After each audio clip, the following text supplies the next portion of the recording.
बिस्मिल्लाहिर्रहमानिर्रहीम। अस्सलामु अलैकुम नाजरीन। हजरत उमर फारूक रजी अल्लाहु अन्हु और बूढ़ी औरत का वाक़िया। हजरत उमर फारूक रजी अल्लाहु अन्हु इस्लाम के दूसरे खलीफा थे।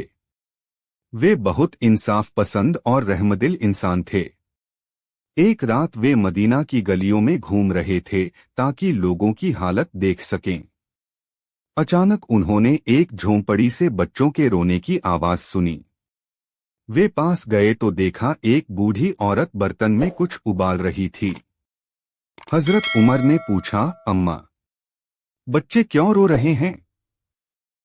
बूढ़ी औरत ने कहा, वे भूख से रो रहे हैं।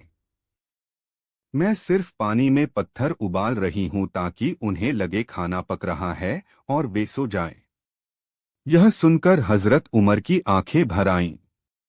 उन्होंने पूछा, अम्मा, तुमने खलीफा उमर से शिकायत क्यों नहीं की? बूढ़ी औरत बोली, उमर को क्या पता हमारी हालत का। अगर वह अच्छा शासक होता तो हमें भूखा न रहना पड़ता।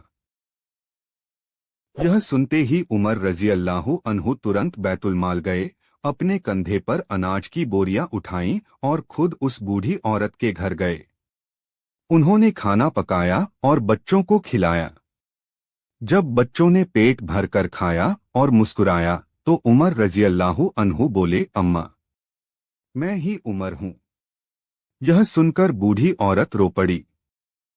बूढ़ी औरत कांपते हुए हाथों से उठी और बोली, बेटा, अगर पहले पता होता कि तुम ही उमर हो तो मैं ऐसा न कहती। अल्लाह तुम्हें बेहतरीन इनाम दे। हजरत उमर रजी अल्लाहु अन्हु ने सिर झुकाकर कहा, अम्मा, नहीं, तुम्हें शर्मिंदा होने की जरूरत नहीं। अगर एक भी मुसलमान भूखा सो जाए तो उमर ही जिम्मेदार है।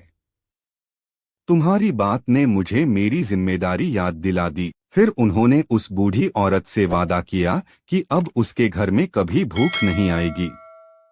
उन्होंने पास के लोगों से भी कहा, अगर किसी को कोई तकलीफ हो तो वह सीधे उमर को बताए, क्योंकि खलीफा लोगों का सेवक होता है, मालिक नहीं।